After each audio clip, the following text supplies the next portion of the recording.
네, 개장 준비 이클릭으로 함께 보시죠.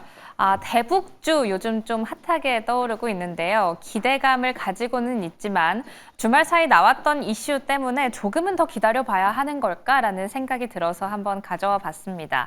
일단 한번 주목하는 이유부터 체크를 해볼까요? 러시아와 우크라이나 간의 갈등이 좀 종식이 되고 그리고 여기에서 트럼프 대통령의 시선이 중동으로 옮겨가고 여길 좀 해결해 준다면 그 다음에 관심사는 북한이 아닐까라는 기대감 때문에 대북주가 한때 각광을 받고 또 기대감이 계속해서 잔존하는 모습이었습니다. 하지만 주말 사이 나온 이슈를 한번 확인을 해보면 대북주 조금은 기다려야 하나라는 생각이 드는데요.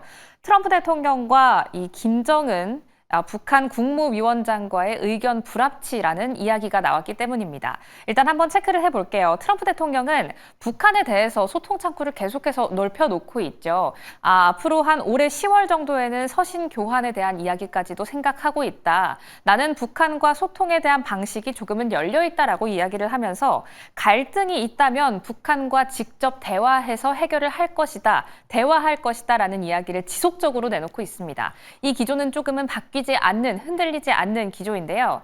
하지만 김정은 국무위원장의 입장은 조금 다릅니다. 주말 사이 나왔던 노동신문의 보도 한번 확인해 보시죠.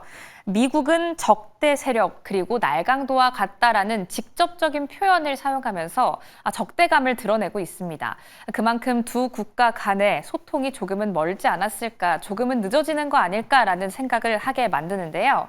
여기에 더해서 러시아와 우크라이나 그리고 중동에서 트럼프 대통령의 시선이 북한으로 간다면 대북주를 좀 주시해 볼 만하다라고 말씀을 드렸는데 러시아와 우크라이나도 아직 좀 안 끝났습니다. 러시아 같은 경우에는 아직도 우크라이나에 대비하기 위해서 우크라이나 동부 요충지 앞에 11만 명을 집결했다라는 뉴스가 어제 나오기도 했고요. 특히나 우크라이나 같은 경우는 최근 몇 개월간 러시아 내에서 군사 목표물과 산업과 에너지 시설 등을 대상으로 장거리 비행 작전을 시행한 바도 있죠. 이 두 국가 간의 긴장감 자체도 아직은 완화되지 않았다는 점 또한 대북주를 조금 더 기다려봐야 하는 게 아닐까라는 생각을 하게 만듭니다. 하지만 다가오는 일정 가운데서는 기대감을 조금 높일 수 있는 부분이 있는데요.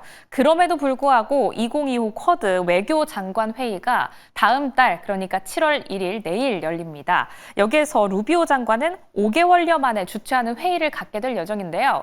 조금 더 주목해볼 만한 점은 5개월 전이니까 지난 1월에도 이 회의가 한번 있었습니다. 이 회의 당시에 꾸준히 언급되고 있던 한반도 비핵화에 대한 이야기가 좀 빠져 있어서요. 이번 회의에서는 좀 이 얘기가 다시 대두되지 않을까라는 기대감도 가지고 있다는 점 체크해 보시면 좋을 것 같습니다. 그럼 다음 장 통해서 관련주 동향 체크해 보시죠. 오늘도 12개 종목 떠 있습니다. 위에 있는 첫 번째 줄은 개성공단 관련주고요. 크게 한번 정리를 해볼게요. 위에 있는 4개 종목은 개성공단 관련주, 그리고 밑에 두 번째 줄은 금강산, 맨 밑에는 철도 관련주입니다. 이번 동향 한번 체크해 보시면 전반적으로 빨간불을 켜내고는 있지만 보합권인 자화전자, 아난티부터 국순당, 그리고 일신석재까지는 파란불을 켜내고 있는데요. 조금 기다려봐야 할까라는 생각이 들긴 하지만 그만큼 미리 매수해 볼 수 있는 기회라고 생각할 수도 있으니까요. 오늘도 관련주 동향 지켜보시기 바랍니다. 지금까지 이클릭이었습니다.